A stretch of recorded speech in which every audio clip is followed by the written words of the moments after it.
Welcome to the Jake Turner Podcast, where we share tools to win in life, health, and business. Hello, I'm Jake Turner. I have my doctorate in nurse anesthesia and I'm a professionally trained life coach. Today's guest has built a career that bridges two worlds most people never imagine combining: the legal world and the creative one. He's a practicing attorney, a former prosecutor, and the founder of his own law firm. At the same time, he's a fast-rising screen actor, a member of SAG-AFTRA, carving a path in the entertainment industry while producing projects that even poke fun at his own profession. But Carlos' story is much deeper than a resume. After years of suppressing his ambitions and enduring toxic bosses, he faced a personal crisis that forced him to walk away from the safety of law and step fully into acting. Growing up between two cultures, Spain and the United States, gave him a perspective few people carry: a respect for history, identity, and the many lenses through which humanity sees itself. In this episode, you'll hear how he redefined manhood in a world chasing false idols, why he believes envy devours the soul, and why his darkest crisis taught him about courage, and how philosophy, culture, and creativity shape the way he lives today. Please welcome my good friend, Carlos. Thank you, Jake. That was a terrific welcoming. Yeah, Thank you. Thank you. Well, it took me 10 times to practice it. You once lived through an identity crisis, leaving the law for acting. What was the breaking point where you finally walked away? The breaking point came at a point where it doesn't just happen. It rises up until it's unavoidable, kind of like a sickness. Where you're like, oh, yeah, I have a small sniffle, my throat hurts, maybe it's just allergies, and then it's full-blown and you can't deny it. So basically, I never fully wanted to do just law. In fact, law was a vehicle to do what I wanted to do later. But I got lost in the weeds. Long story short, I'm sure we could go more in depth with your follow-ups. But I got lost in the weeds, and I suppressed who I really was. And that created a crisis of identity where I was coming home day after day at work, feeling like I was pretending to be someone I'm not. And every day felt like Groundhog Day, and it felt like death. It felt like purgatory. And people think that I had an enlightening moment. I did not have an enlightening moment. It's just that it hit the fan, so to speak, and I had to pick up the pieces. And at the moment that crisis hit, I didn't know that it was going to set me up for the future. I was devastated, to say the least. Was there a specific crisis that hit, or what happened? The crisis that hit is that I wanted to be a trial attorney. Okay. It was a way of, I'm not a research bug. I'm not a writer, doing heavy legal work. I always liked the performance of a courtroom. I was on the trial advocacy program at my law school at Notre Dame. And I loved the theater. And I always thought it was unrealistic to enter acting. Oh, it's so foolish. I don't come from a family of actors. I have no connections to the Hollywood industry. How can I split the baby? Well, I can perform in the courtroom. I could do it before a jury. I can scratch that itch and make a living, because everyone suspects actors don't make livings, and most don't. So I said, all right, I'm gonna be a trial attorney. What's the best way to get into trial? Prosecution or criminal defense, one of the two. Okay. You cut your teeth. And I saw some things there, and I experienced some things there within the legal system that I was not fond of. And long story short, I was forcing a square peg down a round hole. And the further I went down that spiral, the more I lost myself. And I had to completely lose myself before I could find myself again, I feel. It's very vague. Yeah, we can dive into it more. You made a couple analogies that seem like they didn't work, especially when you're trying to force them. Yeah. You said trying to put a square in a round hole. And also, remember, King Solomon, cutting a baby doesn't really work either. No, it does not. And you gotta go all out. I'll be more specific with my story. I was a prosecutor. I was one of the youngest prosecutors in the state of New Jersey. For one of the counties, one of the 21 counties, I believe, of the state of New Jersey. And I was in several divisions and I also interned for the San Diego District Attorney's Office and the U.S. Attorney's Office of Southern California. So I thought that this was going to be my future. I thought this is who I was going to be. I was going to become a prosecutor. I was going to become well-versed, then go into the private sector, make a lot of money. Man makes plans and God laughs. Yeah. And I was in juvenile division, and I was clearing cases. I loved it. I loved every second of it. Juvenile is tough. Okay. Most kids who commit crimes in juvenile, most of them have one underlying problem that no one wants to acknowledge. And that is that these juvenile delinquents are unwanted by at least one parent. Gotcha. It's tough on them. Sure. And what I found is 90% of the time, if you assign the juvenile a really good probation officer, they almost function as a big bro, big sis. Makes sense. And you'd never see them again. They were just acting up. The goal of juvenile is rehabilitation first, prosecution, punishment, last resort. I mean, we had killers, and that's a different story, but Sure. most of the time it was just nothing. A fight at school, you know. Gotcha. But I got to keep some things vague, but there was a overzealous prosecution of juveniles in my unit. Okay. And I swore to uphold the law, not the opinions of people in my office of how the law should be implemented. And not to get too deep in the weeds, I spoke up. I thought it was too punitive to juveniles, and I was the law. I fought the law, and the law still won. Let that be a lesson. Yeah, isn't that like a song? Mm-hmm. Yeah. And so they made my life tough, Yeah. and that's when my crisis came. Gotcha. Yeah. Makes sense. Why did it bother you so much that these juveniles were getting prosecuted a lot? Well, because the way we were interpreting the law was we were really throwing the book at them for a minor offense, and it was not rehabilitative. And they're children, they're mainly young men who need guidance, not just thrown or disciplined on an extreme level. And that's the whole point of juvenile. And I spoke up against that because I've had family members who've had tough histories, and I've seen it firsthand. And basically, I asked one of my colleagues if we should get an opinion from the Attorney General, and then right after that, my life went to hell at that office, and they put me in the dungeon, and I was the only expungement prosecutor for 650,000 people. And I was in the basement, basically, and then COVID hit. Perfect. And then came the crisis. So some of that I don't understand, but I can tell by the tone and how you're talking that Yeah. it seems like you're covering a lot. And Yeah. the basement isn't a particular place where a lot of people like to be all the time. Files up to here, overwhelmed. They I got the message. Yeah. Well, I'm glad that changed for you. Thank you. How did suppressing your ambitions as a lawyer shape who you are today? Well, because I was suppressing the desire to act, it always felt like something was gnawing at me. Like I couldn't satisfy that itch, and I ignored it. And there's still things that I ignore today that I'm probably going to realize in the future. And it festers. It grows. It's like a little tiny dark piece of dark matter that grows within your soul until it becomes all-encompassing. And I was just so dejected, so depressed. I felt like a failure. I felt like, well, should I go into acting? And one of my close friends says, you got to go all in. You got to quit law. And that's scary. You know, Sure. If you, what am I going to tell my parents? They're going to think I'm crazy. Yeah. What I'm going to tell whoever it was I was dating at the time, that they're going to think I'm crazy. People are going to think I'm a failure. Is that what the scariest part was for you? That was the scariest part. What people are going to think I'm a failure. It was not the financial consequences that came with acting, which there were. Sure. It was, I guess law was too tough for you, huh, Carlos?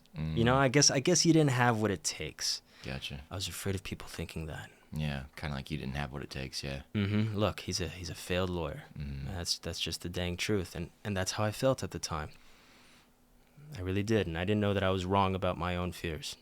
Switching gears, how does it feel now to be living out where more seems like what you're built for, your purpose? It is overwhelmingly liberating, And as a consequence, I've become really, really deep. I've gotten really involved in my work because I love my work. I love being my own lawyer. I love being my own boss, and I love acting. But I had to get my ass kicked a lot to get there. And, I'm maintaining two businesses basically simultaneously. One, my law business feeds the wallet, and my acting business feeds the soul. And they're a yin yang that are constantly competing with one another. And hopefully, one will conquer the other eventually. Yeah. But to be determined. I think they will, and I can relate to that, going from anesthesia to, and I struggled for a while really figuring out, like, what's my purpose? Like, I always knew that God put me here to help people, and then gaining clarity on what that looked like. And I don't know if you felt this way, but the way I felt was like a lion that was living like a house cat. Absolutely. Yeah, and like it was like so hard on me. Mm-hmm. Like I just like it's like I've never been to jail, but I imagine it felt like that. Like you're imprisoned. It's hell. Yeah. Yeah, it was, and then what's really liberating from that is I'm a Christian, which helps me realize the fact that I don't fear death. And then also I've been to hell. So what's there to worry about? Exactly. You know what I mean? And I don't need to do any of this. You know what I mean? All this I'm doing is for other people. And the primary way I'm doing this is through life coaching and business coaching. But talking to people and having conversations, you got people all the time. A conversation we might have, someone be listening. I'd see someone at like a cafeteria somewhere, talk to them, can change their life in a 5-minute conversation. And you never find out. Sometimes. Sometimes you don't. Sometimes you don't. Sometimes you don't. I had someone message me a couple weeks ago on Instagram, and they're like, because of you, I'm in a really great relationship. I'm like, I'm not a dating coach, but How'd that feel? it felt really good. Yeah.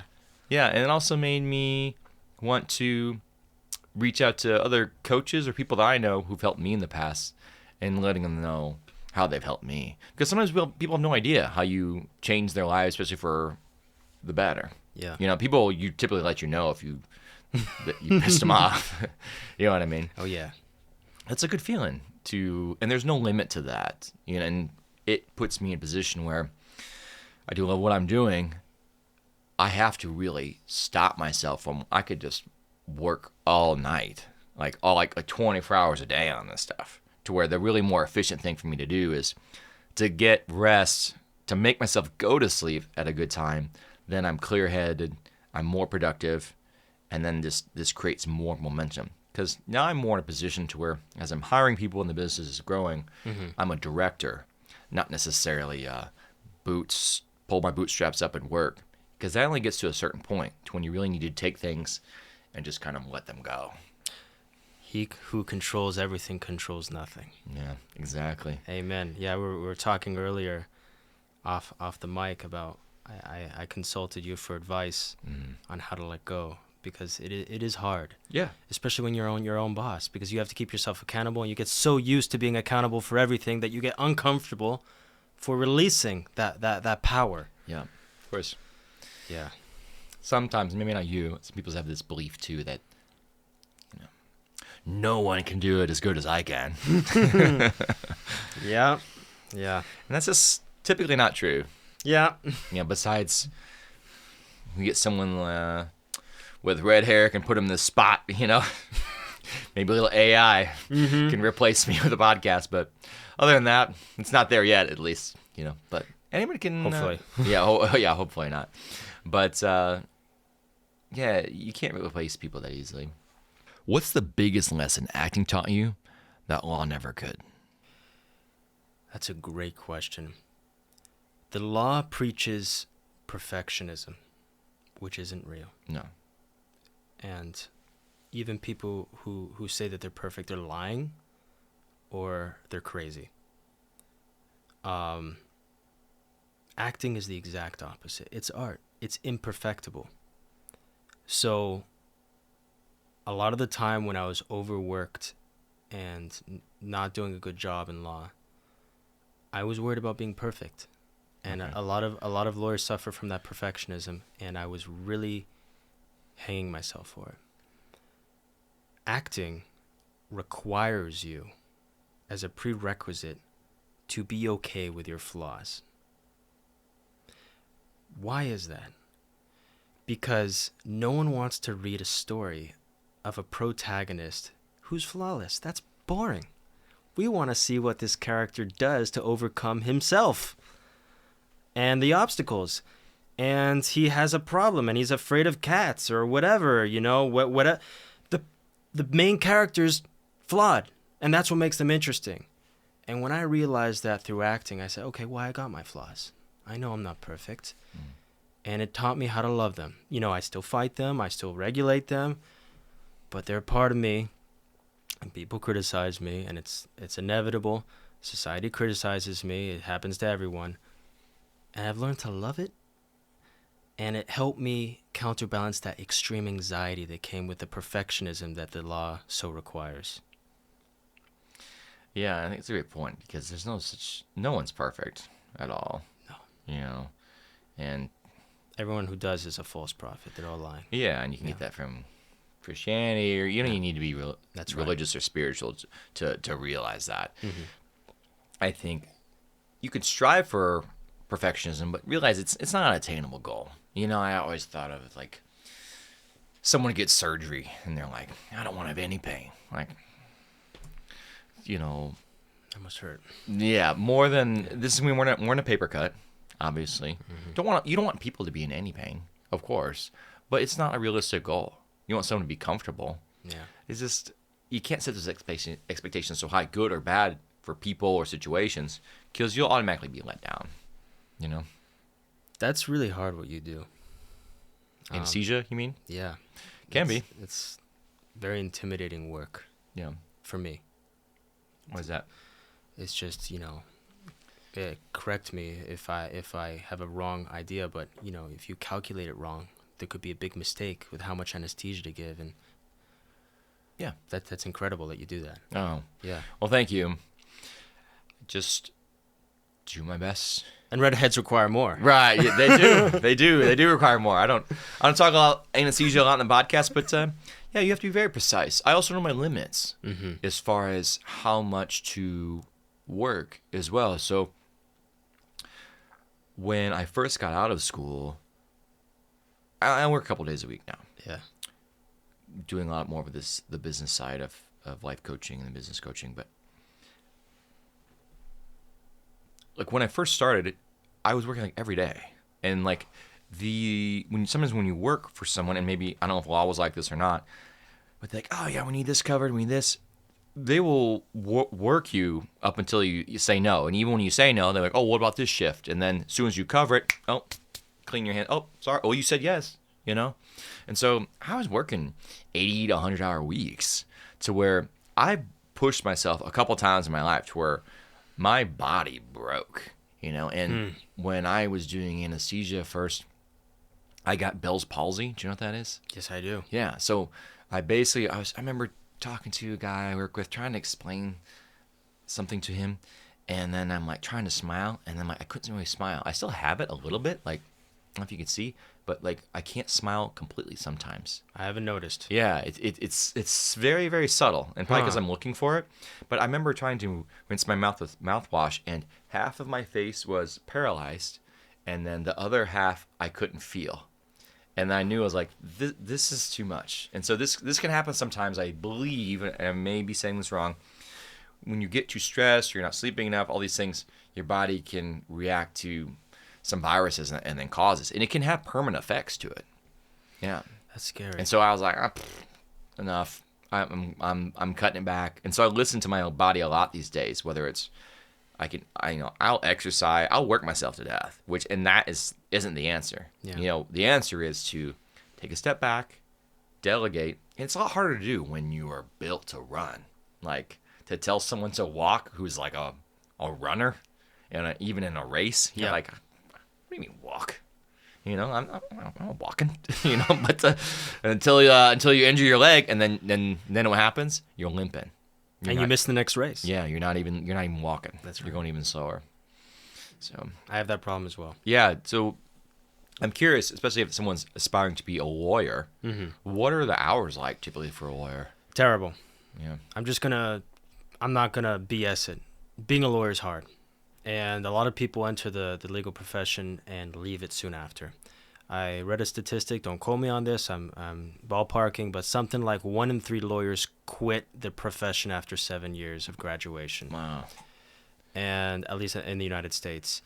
And a lot of it has to do not necessarily with the work, but the type of people that the legal profession attracts. Okay. It attracts very type A personalities, usually. This is a generalization, of course. Sure. And it's actually one of the professions that score highest on the psychopathy scale of professions. It's interchanges between CEO and attorney. Interesting. And it's funny because actors like number 100. So this is the inverse. So we're both psycho, is what you're telling me. But here's the thing: you have to work with these people. Sure. Yeah. And I've gone against so many adversaries.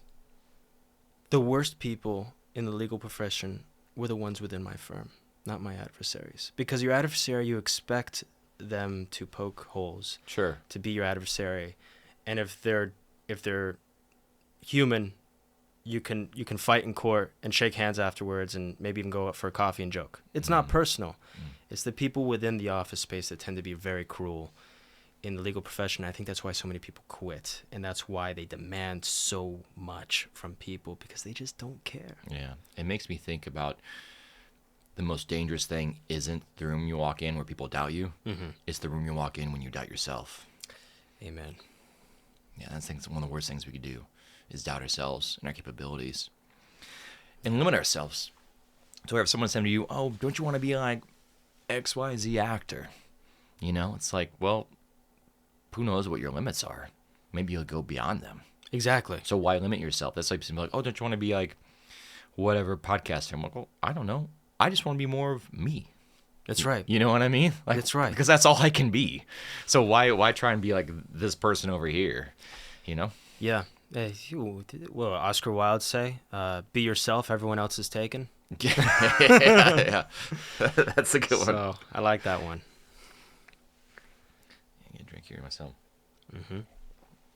I'm drinking celery juice, by the way. It's one of my favorite things. It keeps me perked up. I don't try not to do as much caffeine these days. The occasional espresso martini, but cutting back. You live between two cultures, Spain and the United States. What has that perspective shown you about humanity? It showed me that there's a million ways to see the world, because if anyone who's been exposed to 2 different languages, they could see that the language shapes the way you think and the way you see the world. And I'll give you a good example. We discussed it the other night. In Spain, in southern Spain, if I see a friend walking across the street, oye, guapo. Hey, handsome, how's it going? Man to man. It's totally fine. Yeah. I can't walk around New York City and call out my best friend, hey, handsome. The people are going to think I'm nuts. Yeah. Or I'm dating. And that little nuance carries profoundly throughout the way you see the world. So I was able to see the way the world's seen through the Spanish lens and through the American lens. And it's taught me that we have to remain open to perspectives, because things are not black and white. No. It's always millions of shades of gray. That's what it taught me. Yeah. And you can speak Spanish, I'm guessing? Es mi primera lengua. Yeah. Yeah, I speak some too. We were speaking last night. Yeah, you're good at it. Did we speak some Spanish? Okay. Maybe I can say what I said. Yeah. We'll have to say the English too so people understand. Yeah. So, estudio español todos los días, 20 minutos. I study Spanish every day, about 20 minutes. Eso es mucho. That's a lot. Sí. Estaba en Costa Rica 3 años pasados. I was in Costa Rica 3 years ago. Y puedo hablar con el jefe del hotel para 30 minutos. I could speak with the hotel boss for like 30 minutes. So, Yeah, wow, qué bien. suficiente How nice. para mí. That's enough. That's like kind of like, I always think people work really hard and they get to a point with certain skills. You should almost get like a certificate. Like you get a certain level of shape. Wear a badge. Yeah, it's like, yeah, a badge would be great. You know, like it gets some in the mail. All right, I graduated from the gym. I'm in good shape. let's. Yo hablo español. Yeah. Fuerte. Fuerte. Guapo. Yeah, it's fun. It made me communicate better in my own language because it really makes you get at the heart of the issue. It's like, what is someone trying to communicate to someone else? For example, my buddy's a waiter. He's on the podcast before this earlier, and he was saying he didn't like it when someone comes to a restaurant and they're like, someone asks like, oh, what's good on the menu? So, and then he didn't like it. The waiter said, oh, everything's good. Now, what I reframed to him or talked to him about, what I think when the person's saying what's good on the menu, that's not what they're trying to communicate. They're saying or trying to mean, I need some guidance. Can you recommend something for me? They're not saying what's good on the menu, even though their English words are saying what's good on the menu. Does that make sense? And I wouldn't really think about language and communicating in that way had I not said it in another language. I've heard foreigners complain when they visit this country. Americans a lot of times say, "How are you?" And these foreigners expect a full conversation from that question, and Americans usually just say, "Good. How are you? Good," and that's it. And I've heard other foreigners say, they're so to the point. Yeah, they almost like seem kind of rude, maybe. Yeah, they're just like, I guess they really don't care. Yeah. And that's why we have to be mindful of the communication styles. Yeah. And there's differences. I think I've been blessed to do, I had like, maybe 3 years ago, I was like, F it, I'm traveling, and I'm so glad I did. And I had this revelation when first place I went was Iceland, which is amazing. And tour guide in the car was like, complaining about like something with dating or relationship, and it kind of hit me. I was like, whoa, like halfway across the world, like we're all dealing with the same problems. Oh yeah. And to where we really have so many things more in common than we have different. And I think it's better as a baseline to focus on that than to focus like, oh, what's differentiates everyone from each other. So, I like that. yeah, it's cool. It's a good viewpoint. Yeah, appreciating the differences in cultures for sure. Just respecting us as humans and our needs. I've also noticed that, every culture has its flaws. Yeah. And I've noticed some people, being a member of two cultures, are overly, it's easy to say you're too into your culture. You're too prideful. I've noticed also the opposite. Some people are too critical of where they come from. Really? They're too critical of their culture. They say, oh, well, we're like this, of course. We don't respect other people. Whatever. It's like, hey, wait a minute. No one's innocent in judging. You be kind, even to yourself, even to where you're from. Have some honor in where you're from. Have some pride. Yeah, I think you don't want to be like a scapegoat to where you're from. Like, Exactly. I've been to New York airport, but I've heard many people, even while I'm traveling across the world, I believe I was in Sweden one time, and this girl was really rude to me. And she's like, oh, well, I'm from New York. I'm like, I don't care where you're from. It's not an excuse just for you to be rude. That's right. You know what I mean? Like, they could have said wherever they're from. Like, you can't just insert, city, country name, this is how I am, excuse my bad behavior. I don't like that either. Yeah. Yeah. It's like I said, it's like the scapegoat's the right word for that, or Yeah, it's just they're not assuming responsibility for Right. their actions. Correct. Yeah, exactly. Your grandmother told you, laugh and the world laughs with you. Cry, you cry alone. How's that shape your worldview? When one feels sad, especially in today's world of social media, where you see people say, "Feel sad for me, feel sad for me, feel sorry for me," it only goes so far. People want that validation of, "We feel sorry for you, we sympathize, we empathize." That ends quickly. The world has to move on. People are too busy with their own problems.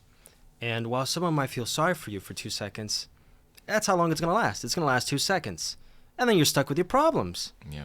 So what's the alternative is you laugh it off. You don't take things too seriously. And you shake it off to the best of your ability. and you move on and you do better. And the world respects that a lot more. That attracts a lot more people than just sulking. And I know it's easier said than done. Of course. I'm very aware of that. Yeah, of course. But one has to make the effort, because the more you withdraw, the more you will be alone. No one can really save you from yourself if you're just going to withdraw. Even those closest to you who care about you, they've got their own problems to worry about. They do care about you and they do love you, but the world will move on. Yeah. Yeah, it's going to move with you or not. Mm-hmm. Yeah, I've experienced it before, like being sick as a kid and not in school. Mm-hmm. And then come back to school months later, it's like everyone's just been carrying on. When It's I was kind of sad, isn't when it? I was stuck in like the past for the most part, because my world was just, when your health's not good, it's just like that's your focus. Same thing. I think if you're dealing with another thing that really matters in life, like a relationship's really tough, then you're just focused on that. But everything else is still going to move. Your job, you know what I mean? The daily routines, they're not going to stop. So finding a way to manage all those things is key. To where you don't drown. I think just kind of keep going. It's part of the struggle of life. You don't want to be so optimistic where it doesn't make sense, but you got to keep an optimistic mindset, because what's the other choice? Right. Give up? Yeah. Some people give up. Yeah. Yeah, exactly. I have a rough draft of a book about this. It's basically like I don't have bad days. Okay, when most people hear that, it's like, now that doesn't mean bad things don't happen. It's just I don't think that because a bad thing happened today, the whole day isn't bad. And objectively, I learned this from one of my friends. Here and somewhere else in the other world, someone's having a great day, someone's having the worst day of their life. Yeah. So objectively, the day isn't good or bad. It's just, it's a bad thing if you say, oh, there are actually studies showing too that if you're like, oh, a bad thing happened, the whole day's bad, you actually will have more bad luck and bad things will happen to you. I think it's because it's what you're focusing on as well. Now, what's cool about it is the opposite happens too. If you're like, oh, today's great, like, good to have a podcast with my buddy Carlos, and it's the luckiest day I ever had, like, more good things will happen. And it's science-backed research, which is, I think it's really interesting. It's cool, and it's also, if I might add, yeah, it's contagious to other people. It's hard to be down when you're in a room with someone who's ready to go and optimistic. We're gonna be okay. Mm-hmm. Yeah. You have to make an effort to be a Debbie Downer after a certain point. Yeah, and it's not that the techniques I learned through that too. It kept me going in times where I would just be in bed, not doing anything. Mm-hmm. And that is very powerful itself. It doesn't mean you have to be up and smiling. That's fake too. Yeah, exactly. Oh, everything's great. Not necessarily. Something, I just lost my job. Yeah. Well, I got to get up. I got to apply for new jobs. We're going to figure this out. It's going to keep you moving. That's right. And that's the thing where I think it's beneficial to have that sort of mindset, not completely do the opposite. That it'll bury you. It's helped me think that my father would say, one door closes, another door opens. Yeah. Yeah. It's true. It's very rare you go through a door and you can't come back to the other side. That's right. Yeah. You believe most wrongs are not personal, but reflections of others. What story proved that true for you? Honestly, being a lawyer and being an actor, I've seen the pinnacles of human emotion. I've experienced clients losing their on me, on the judge, on the defense attorney, on the world. I've played characters losing their mind, getting angry, catastrophically sad, lobbying insults and judgment. And every single time, it really is a reflection of that person's insecurity. It really doesn't have to do with the target that they're lashing out at, but that individual themselves. And it helps me to picture that person as an adult child. We're all just grown-up kids with insecurities, with traumas. It's impossible to walk around this world without some type of trauma or insecurity. It's what makes us unique. And if someone goes up to you and says, hey, I don't like that sweater. You look like a nerd. And you just laugh it off because really, it's not saying that you're a nerd. It's saying, I am a judgy person. It's more reflective of me. I wasted the time to come up to you and bully you. You can change that shirt whenever you want, but I wasted my time, my energy, through a place of pain to reflect to you what I'm going through. And that's why usually 99% of the time when someone's being cruel, it's not personal. Unless you let it be personal. It's really a cry. And that doesn't mean you should take people's crap. Sure. I love this shirt. Yeah, there you go. It's a good one. Yeah. I complimented you when I came here. It's new. Is that cashmere? It's nice. It's good. Probably not. Yeah. It does the job. And so, doesn't mean you should take people's crap and be overly empathetic. No. You got to respect yourself. Yeah. But it also means you shouldn't let it roll off your back, you know? What do you think it is that most people get wrong about the word insecurity? That's a really good question. I'm going to have to think about that. Sure. Take your time. An insecurity is a reflection of one's own anxieties. And everyone has them. Other than people who are very disturbed who don't have them. An insecurity is a weakness. It's just a fancy word for weakness. And they're usually reflected through anger or frustration. And that's why when people get angry, they're actually showing weakness. They're showing frustration. They're not. You only get angry when you lose control. There's no need to get angry if you're completely in control. It really just doesn't make sense. It's a waste of energy. When people are angry, it's because they feel they lack control. Yeah. And that's what I feel insecurity is. Yeah. And that creates fear. Mm-hmm. And I think a big point to learn is that anger is a secondary emotion to fear. Yes. So it makes sense. So if you don't have control, here comes the fear. And if you don't control yourself, something else is controlling you. I never thought about that. That's cool. Mm-hmm. Yeah. Yeah, that's why it's really important to be self-aware and do things to practice self-control. Because then you can be very influenced by other things. I mean, it makes sense. If you're not in control of yourself, something else is controlling you then. That's right. Whether that's media or another person or something like that. You know? I think insecurity, too, is like people, I don't know, they get wrong or think it's all about someone's looks, where it can really be a feeling of being unsafe from, like you said, someone's childhood or past or who knows, you know. You don't have to share. I'm just curious. Is what's something you're insecure about? No, I have no shame. I'm insecure about who I'm going to be. I want to leave a mark on this world. And just the fact that I want to leave a mark on this world shows that it comes from a place of need. I acknowledge that. I really respect people with, admire is a better word, people with no ambition. Because they feel like they got nothing to prove. The less you feel that you have to prove, usually the most secure you are. You know, you and I are the ambitious type. We gotta fight. Yeah. That is my strength, and that is my weakness. And that is one of my insecurities, you know. I feel like I have to make a mark for some reason in my ego. It says, Carlos, you gotta leave a mark. And I have to explore that and live with it. Yeah. I think it's powerful to let go of this. I'll show them. You know. I have that too. A lot of high performance top performers do. Like tell me I can't do something. You know. Yeah, I'll show you. You just wait. Yeah. For what though?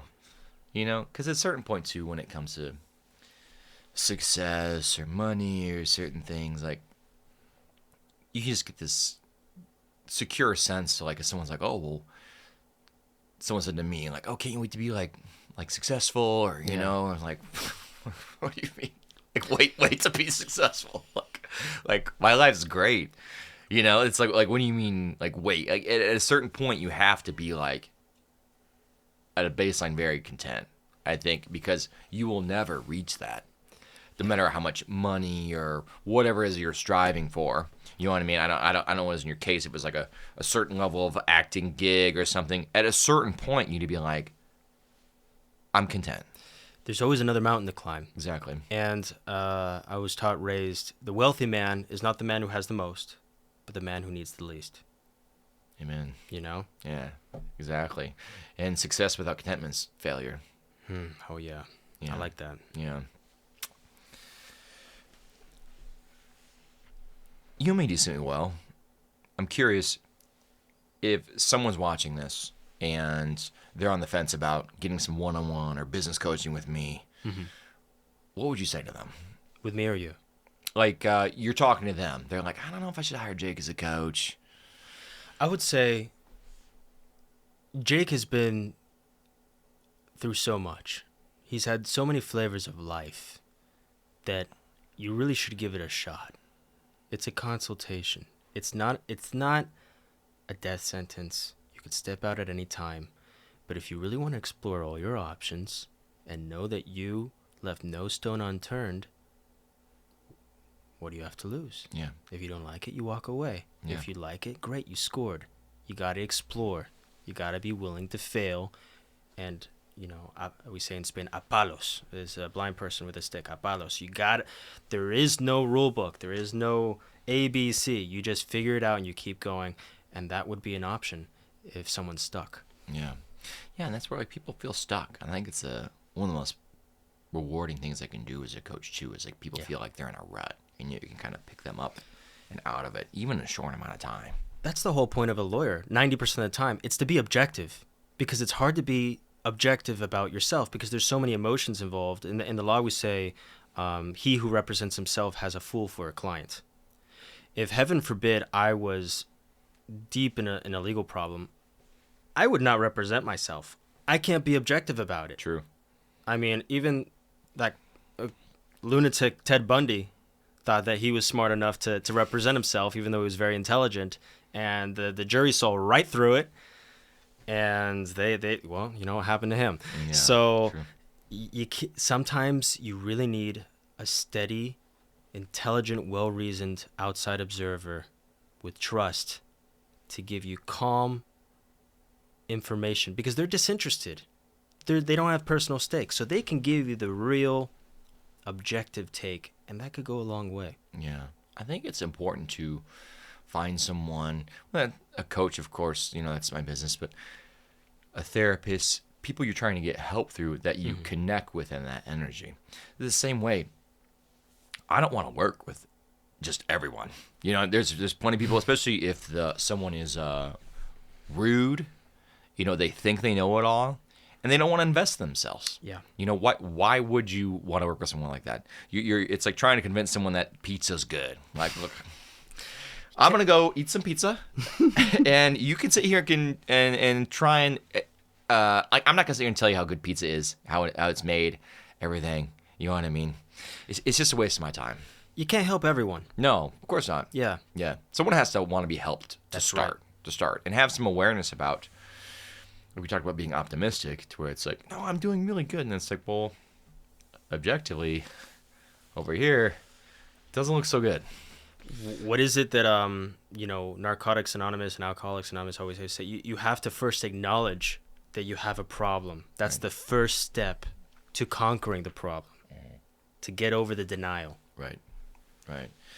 I agree. And just helping people realize, even at the basic step, what can help them. For example, a game changer for me, and I bring this up a lot in the podcast, but I think it applies to you since we talked about it, is hiring an assistant and like how to do that. So for yourself, maybe someone else listening, if I gave them a guide, the job description, a framework of how to hire an assistant, you think that would be helpful? I think so. Yeah. I mean, it's a general guide. It would help me. Yeah. You know, one day I'd like to have a personal assistant, and I don't know where to start. And, you know, a lot of times you just need a little push, and then the chips fall down and you figure it out. But a lot of time you have no idea where to start. And that's the scariest part, and it's the hardest part. Starting is the hardest part. How am I going to be an EMT? Well, Google it. Poke around on YouTube. Go to the library. Ask an EMT. You gotta explore. Yeah. You gotta look like an idiot. You gotta look like someone who doesn't know anything. And you know, anyone who's done anything with their life recognizes you're not an idiot. You're actually very smart Yeah. because you're not afraid of looking foolish. Yeah. Yeah, and that's the only way you can learn a new skill. Yeah. If you're watching this, if you go to my Instagram at Jake Paul Turner, DM me the word assistant, I'll send you the framework and job description how to hire a personal assistant. You know, I was an EMT, by the way. Were you? Yeah, so I never worked in the ambulance, but I worked as in the ER as a tech before. Yeah. Tough work. Yeah, yeah. ER people are a little wild. I'm a little wild, so Well, that's why we're here. yeah. I like that part about me. Yeah. So I do too. you've said society is misguided on what it means to be a man. How do you define manhood today? Social media has really done a lot of damage, you know, especially for what I've seen with very young people. Being a man is not about how much money you have. It's not about your muscles. It's not about your status. It's not about your class. It's not about how many women you can bed. It's none of that. Being a man is getting up every day, trying your best, being responsible, and trying not to hurt others while remaining honorable to yourself. It's almost easier to say what a man is not. A man who abandons his children is not a man. That's an adult child. You know? Yeah. A man who misses work is not a man. Unless he has a legitimate reason, like a sickness or heaven forbid, who just shows up late and doesn't care. You got to be responsible, show up, do the work, do your best, respect others, and respect will be given to you. Yeah. You know, you have to give to get. And that's it. That's all it is to be a man. Be a functioning member of society who does his best and doesn't contribute evil to society. It's a little hard to vocalize. It's more easy to see an example. Yeah. Because half of men are just adult children. Being a man is tough. Yeah. It can be. I think looking for that example too of what a man is like. Yeah. You know, like my father, love him, of course. I mean, he passed away a couple years ago. Mm-hmm. I'll look at him a couple different ways. Maybe not the ideal example of a man, like what I'd want to be. He seemed like a adult child. At the same time, I respected that. Yeah. And as a coach and person, I'm going to just not judge people. That's true too. You got to know the whole story. That's why it's a personal Yeah. thing. Yeah. Even to the point where I remember it's a very surreal moment when you go through the house of a family member who's passed away. Yeah. And he was like, had comic books on his table and like little toy soldiers and things. And like, he basically lived and enjoyed his life his entire life. Mm-hmm. And it's like, you know, why not? Yeah. You know? As long as you're not hurting anyone. Right. You know? Right. And, you know, there's... It's hard to say because what it really is, you know, the people have complex lives. Yeah. And there's mental illness. And that's why I say it's easier to say what a man is not than what a man is. A man does his best. Even if he fails, that's still a man. Yeah. It's not prestige. It's he who wakes up and does his damn best. And sometimes they fail. Yeah. But damn it, they tried. Yeah. And they got up to the best of that person's ability. And that's what a man is. You know, they've they've made the standard so fantastically, and I say fantastic as in fantasy, fantastic. Yeah. High. It's unattainable. Unrealistic. It's not real. No.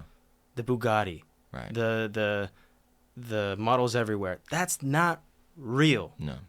A man deals with his problems. Yeah. I think it's really important to look at how we are talking to ourselves. So at the end of the week, even in this podcast, this is our 10th episode. We're going to start releasing them. It's exciting. Lucky 10. From the first one, we could have the podcast in today, and I could look at it from perspective of, oh, we didn't do this and that. oh, well, I don't know how many views we're going to have and whatever. And Sunday's a great day when I reflect back on the week. And I'm putting in so much effort in a lot of areas of my life. And if I really objectively look at things, and you got to tell yourself a story of growth versus lack. Because realistically, if you're putting a lot of work into yourself and putting forth a lot of effort, there's growth. You don't always see it, but if you look for it, there is growth. And just knowing that, because you're not going to gain that momentum either, too, at the end of the week if you're telling the story of lack. Well, what's missing? You could have a 9 out of 10 relationship, which is probably the best you can get in a relationship, at 8 or 9 out of 10 as far as I'm talking about the quality of a relationship, whether that's friendship, your family, whatever. Yeah. Because no one's perfect. No. Again, like 10 out of 10, it's an unrealistic expectation. That's right. It's impossible. Let alone combine someone really, really good looking and having a personality.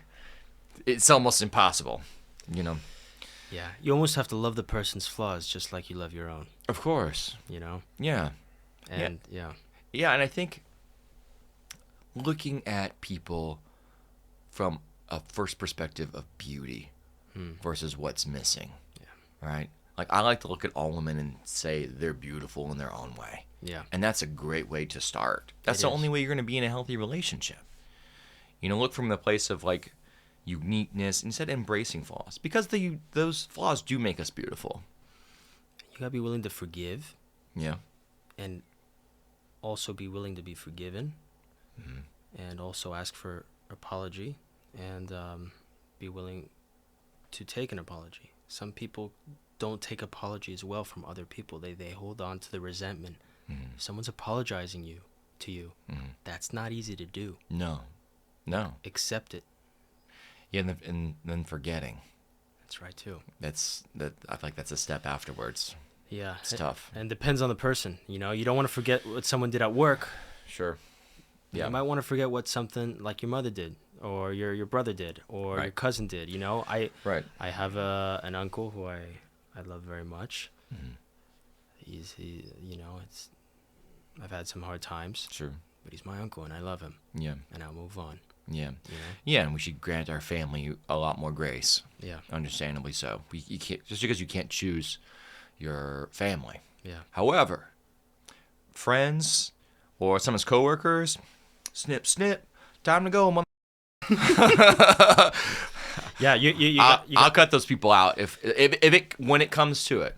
Yeah. Right? You shouldn't do it quickly, of course. No, yeah, you can't be too brash, but there is a moment and there is a time. Yeah, people aren't dispensable. No. By any means, and that's not what I'm trying to communicate. Absolutely. There are times, though, where people are not meant to serve you. Relationships, though, sometimes are a lot more detriment to your life than they're helping. And those extreme cases where it really starts getting very, very heavy, some of those relationships have to end. Yeah, and the hardest part's saying goodbye. Yeah. I totally understand. Yeah, I have a hard time saying goodbye. That's a good one. Goodbye. What is the smartest way you've used giving to receive more in life? You want to get more love, you got to give more love. You want to be happier, you got to give happiness. It really is what you put in. I wish I could go on, but you want more friends? Be more friendly. Yeah. Yeah, absolutely. You want to be more educated? Put in the work for learning. It'll come to you. It's physics. You put in, it comes out. And that's all. Yeah. Yeah, I think being and acting like the person you want. Yeah. I want people to root for me and support me. Well, who are you rooting for? Other people? Are you supporting other people? That's a big problem in the acting industry and the entertainment industry. Really? There'll be people who show up with that glare in their eyes. You get them a lot in L.A. What can you do for me? What can you do for me? Why should I be talking to you at this party? No, you have to give to get. That's a party I want to go to. That's Wow. right. Yeah. How can I help you? Right. How can I make your life better? How can I help your goals? and how can I grow from it? And it's amazing how much more you receive from that. Yeah. I was reading a book by Michael Caine, Oh, okay, yeah. a terrific actor, and he said at parties he would not ask for people to give him parts, and that's why he kept on getting invited to parties. Ah, okay. He was just a cool guy That's cool. who hung around. Yeah. And then people say, hey, by the way, Michael, I really enjoyed you at this party. Yeah. You want this part? Yeah.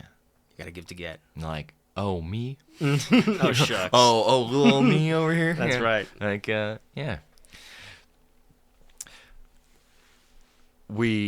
I still haven't watched that video you sent me, and I apologize No, about his acting. It's a terrific video. Yeah. Is there any way you could look at like one of these cameras and do different acting skills, do you think, with your eyes? I Like, could try. It's very technique based. Sure. So, you want to use the right eye. so we have this camera here. Yeah.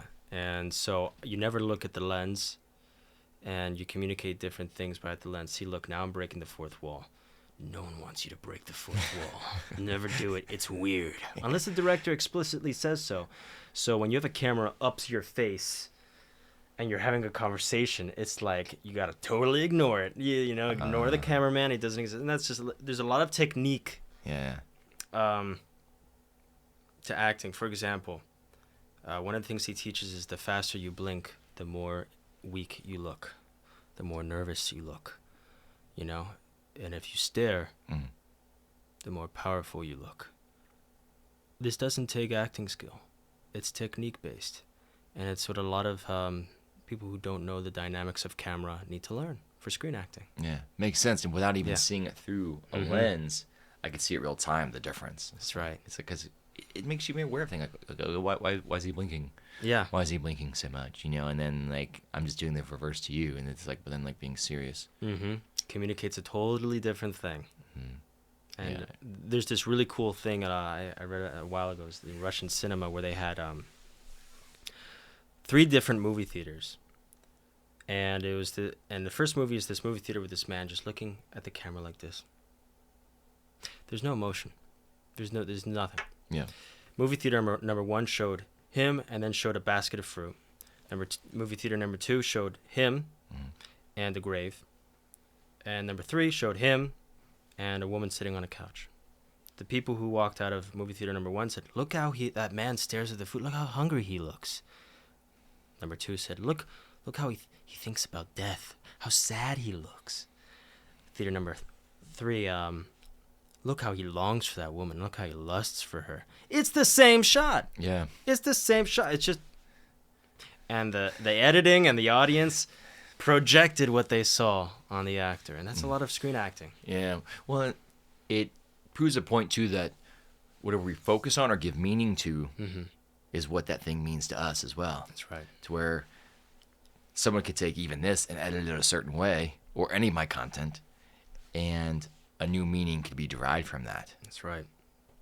So just important to keep in mind, I think, when we look at media. And I'm glad to hear, because we definitely appreciate what it is to connect, with people one-on-one. And I aim with any of my stuff I'm doing to be more personal these days, Yeah. whether it's a video note or a voice note or FaceTime. Because in a day with AI and all these things are becoming less and less personal, more cold. I lean way the other direction.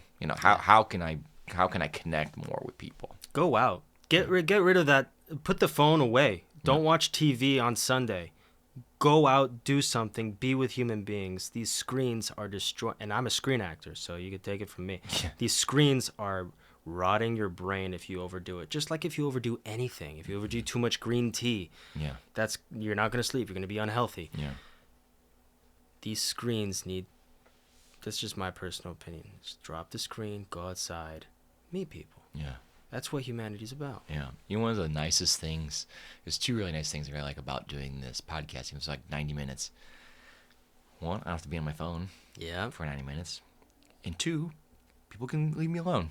Yeah. And maybe 3, especially with a guest like you, and I can help someone this same response, is someone can feel heard. Because not a lot of people, when you talk to them, listen. Yeah. And so it's just nice to have a great, meaningful conversation. I feel like that's missing a lot. It is. And the stupid phone with its dings and its buzzes. Yeah. My family in Spain has a rule. where if ever the family goes out to the table and we all eat, all the cell phones go in the middle of the table, and if you pick it up at any point during the meal, you pay the tip. Oh, wow. Yeah, if sometimes there's tips in Spain, sometimes there's not. It's Europe. Yeah. But that's true. the punishment. Yeah. And it forces you to sit down and be a human being. I'd almost say make someone pay the bill. Mm-hmm. We should start that. I'm down. Yeah. Like we even like dinner last night, which is hard because like, being a creative person, I love taking videos and pictures and stuff. So the phone's a great avenue for that. It is.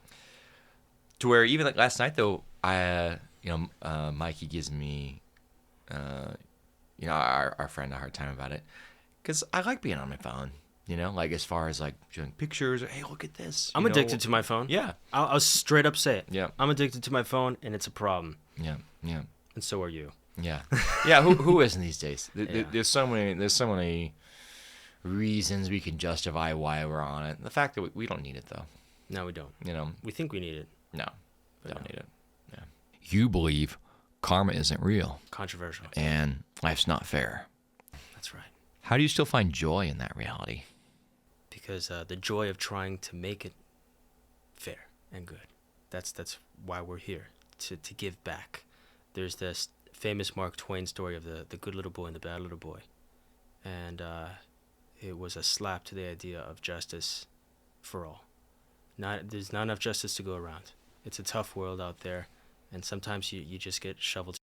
Yeah. And the story of the good little boy and the bad little boy is basically the bad little boy grows up, doesn't listen to any of the rules, breaks all the rules, doesn't respect his elders, is a bad student, and he becomes successful, wealthy, and he dies happy. Story of the good little boy, he follows all the rules, he's a nice little boy, and then after bad little boy, I think it is attaching firecrackers to the tails of dogs. He tries to take the firecracker out of the dog's tail and then gets blown to bits. And his story ends very fast. Yeah. And it's not to say that good, you should be bad, or no, that's not the point. The point is that it's a chaotic world out there. And people cope with that chaos by saying that there are rules in the universe that know right and wrong. And maybe that's true.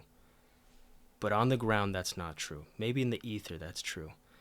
And it's up to you. It's up to the individual to make it good. It's not just going to happen. It's not just going to... You can't just rely on something just happening. You got to go out and you got to do it yourself. And a lot of people who feel wrong, they say, well, that person's karma's, it's coming. That's a coping mechanism. Yeah. That person could get away with it, probably. Yeah. Yeah, I agree. And I think people that are, however you could label it, nice or good people, could be more assertive. Yeah. Especially if it comes to, I'll use social media as an example.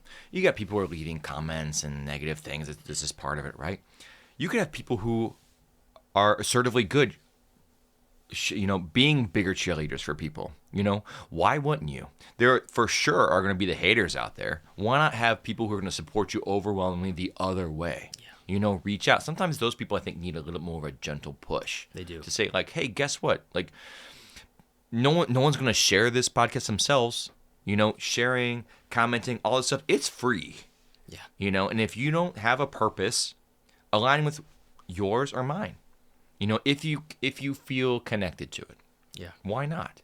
Because in reality, it can really help people. Something that you might have said today could be someone else's lifeline.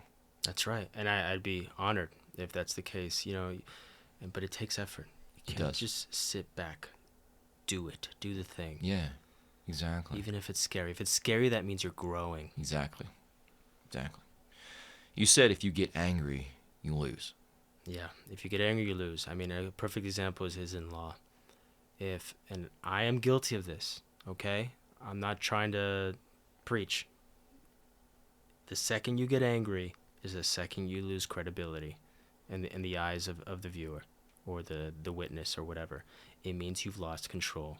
It means that they hit a nerve. He or she that is calm is in control. You get angry at a child, that means you can't control the child. That means you feel powerless. And again, that emotion's a reflection of you. Not the child. Not the child, not the situation. Work on the anger. Yeah. You don't have to give any advice, but to someone listening, what would be a general advice you would give about law from a lawyer's perspective? Trust a lawyer.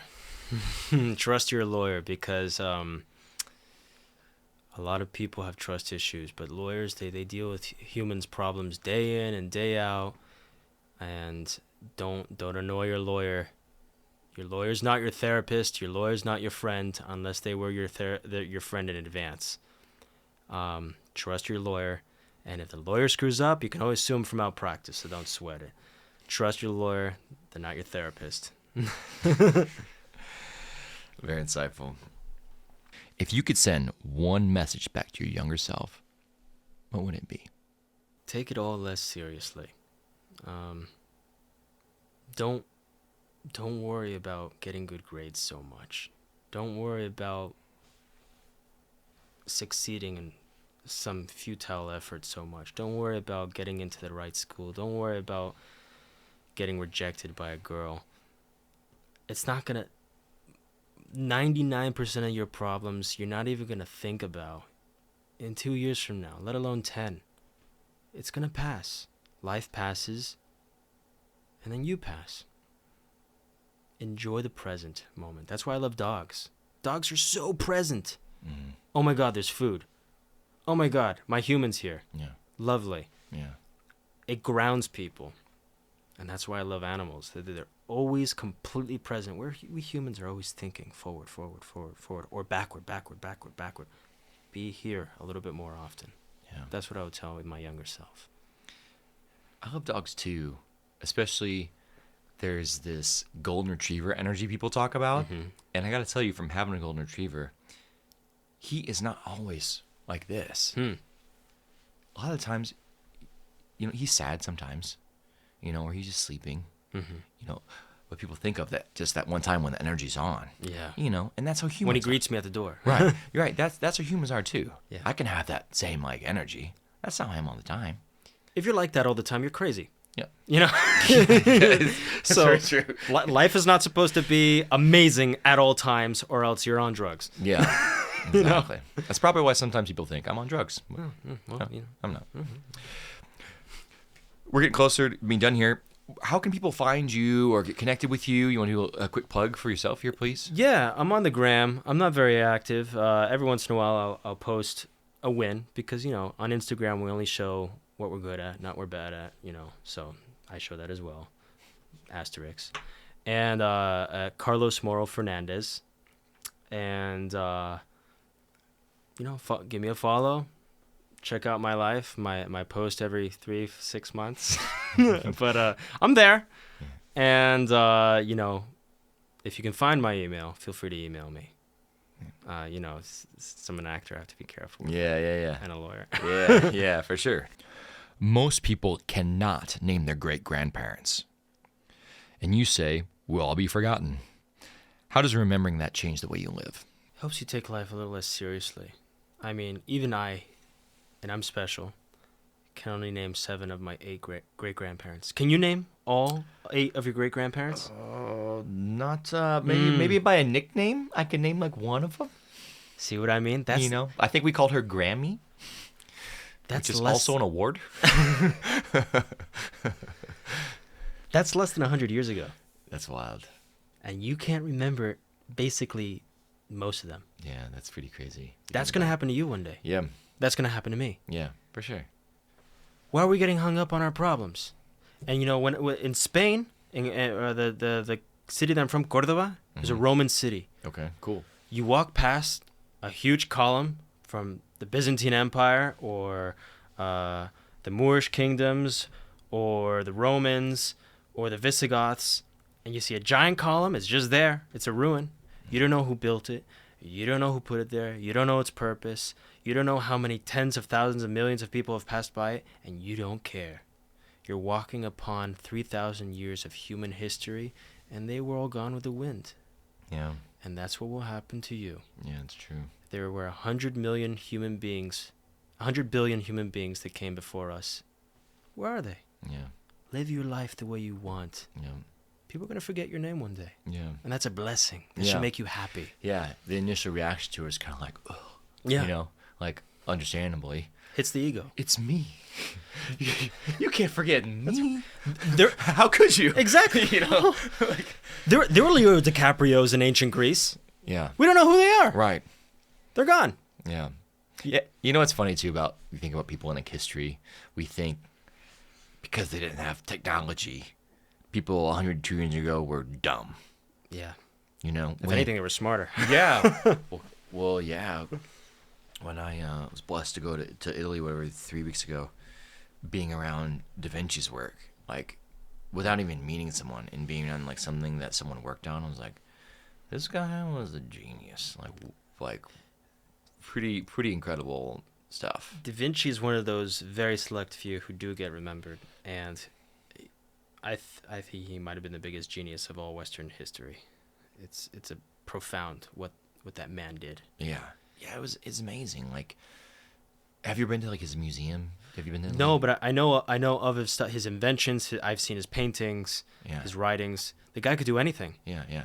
He wrote mirrored and backwards. Did you know that? No. Yeah. So like, it'd be the same.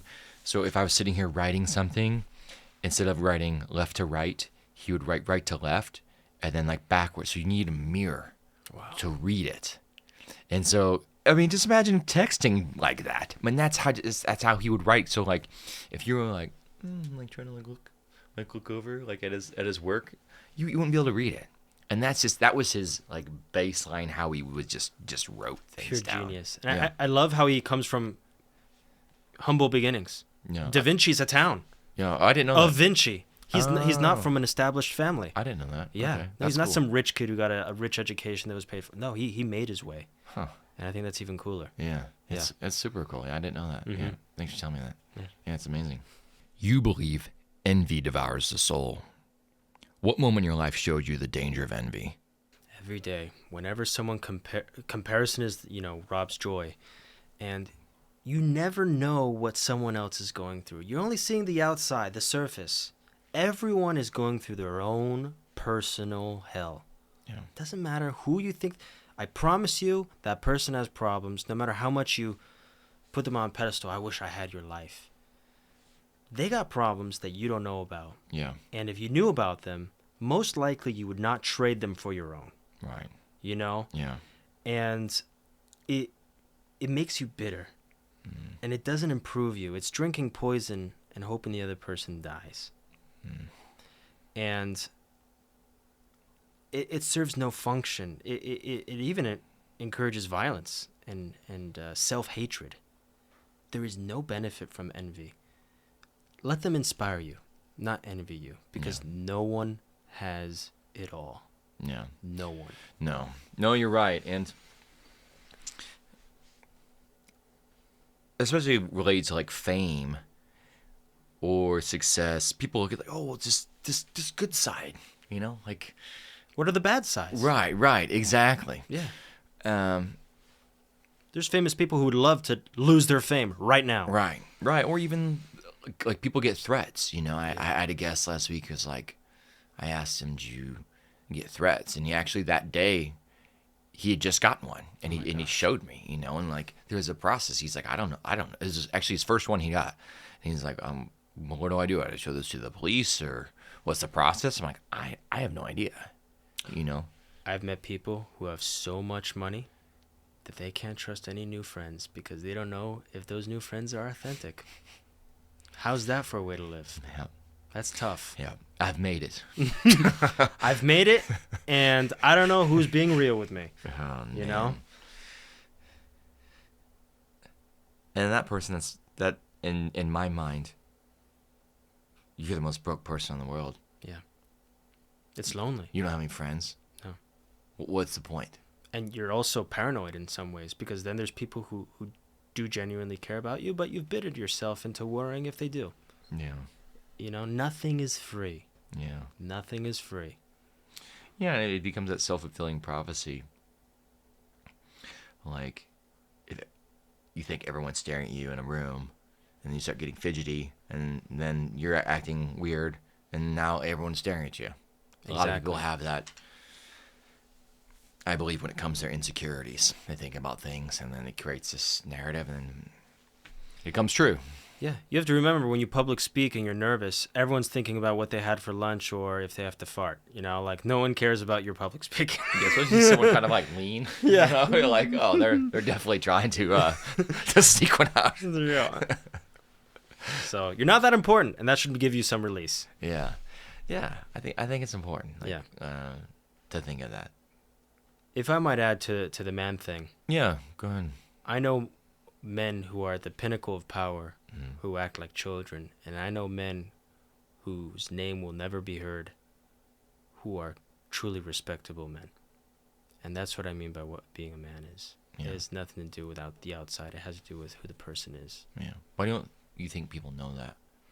Because they're distracted by the glamour and the glitter. But if you speak to an old timer who's been through the trenches and has seen all the bullshit and has seen every color of the rainbow when it comes to human emotion, been around the ringer, they'll smell the bullshit a mile away and they'll be like, he's real, he's not.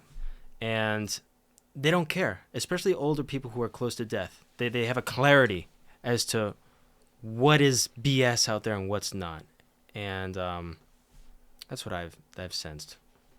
Yeah, that is definitely eye-opening. Mm-hmm. When you have, and I've had an experience with an older relative of mine, and one time they just said something to me, and I was just like, they're just like, I don't give a you know, like the thing they said, and I was like, wow, like I can't believe they just said that. Wow. They said it to someone next to me, and I was like, damn. They just I wish I could say what they said, but I was like, damn, you know. And I'm like, and then I secretly was like, that was awesome. Yeah. You know, but it came from that. It really is wisdom in a sense. Mm-hmm. It's just like,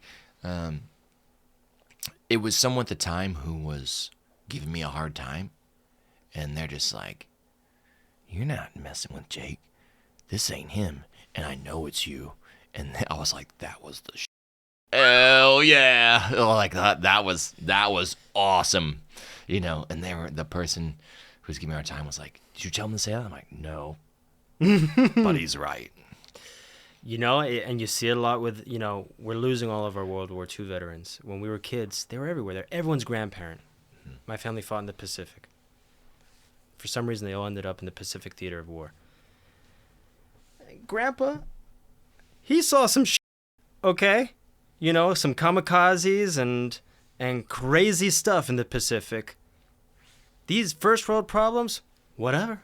Yeah. No big deal. It gives you some perspective. Yeah. Big perspective. Yeah. You know, when your Wi-Fi's down. What am I going to do? Right. Exactly. Let's do today. What habit keeps you resilient when life gets hard?